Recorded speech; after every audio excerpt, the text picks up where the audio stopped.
Hello and welcome back to video number 2, which is calculating your costs for your monthly budget and potentially your yearly budget. Okay, so now what we want to do is you want to head on over to calculator.s3.amazon.aws.com/index.html. So once you enter that, you will be sent to this page and we can begin to budget your monthly and yearly costs. Now, in order to do this, we want to go to the left-hand side and click on Amazon S3. Now, it's going to ask you to choose your region. What the region is basically you're going to have the option when you create your buckets to specify a region. Now, I would advise you to pick a region where most of your audience is going to be. So if I feel like, okay, most of my customers or prospects are going to be in the United States, I might want to choose something in the United States here. So I'm just going to choose this one here. Now, standard storage is merely the amount of stores that you expect to use in a month. So in other words, how much are you going to upload? Now, realistically, most of you are probably going to upload max a couple gigs. Now, for those of you who are heavy users, you might say a max of 100 gigabytes. Now, imagine this. Your web hosting company, most of them, in order to upload like 100 gigs, you're at least paying $50 to $100 per month. Now, look at this. If I scroll up here, you can see it automatically shows you your estimated monthly bill. You only have to pay $2. So imagine the possibilities.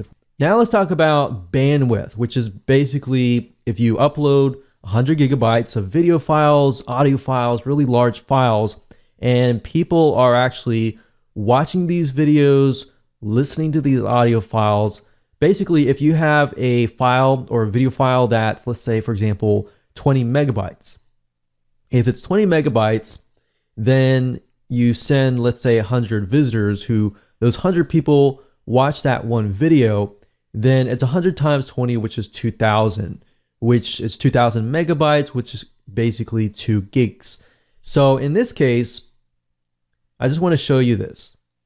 We have data transfer out, data transfer in. So these two are the ones that you will primarily be looking at. So let's try to max it out. Let's say, for example, that we have 500 gigs per month data transfer out and 500 gigs in. How much is that going to cost me? $55 per month, which is not a lot of money compared to web hosting companies that usually promise you unlimited plans, and realistically, there is no unlimited plan. So let's max it out and let's just say 500 gigs out and 500 gigs in. Now, I will be honest, most of you will never really reach even 300 gigs in and out. So if that's the case, then you're paying only $37 per month. You see, so for example, I have about 100 gigabytes worth of storage space, and I'm using about 300 to 500 gigs in and out.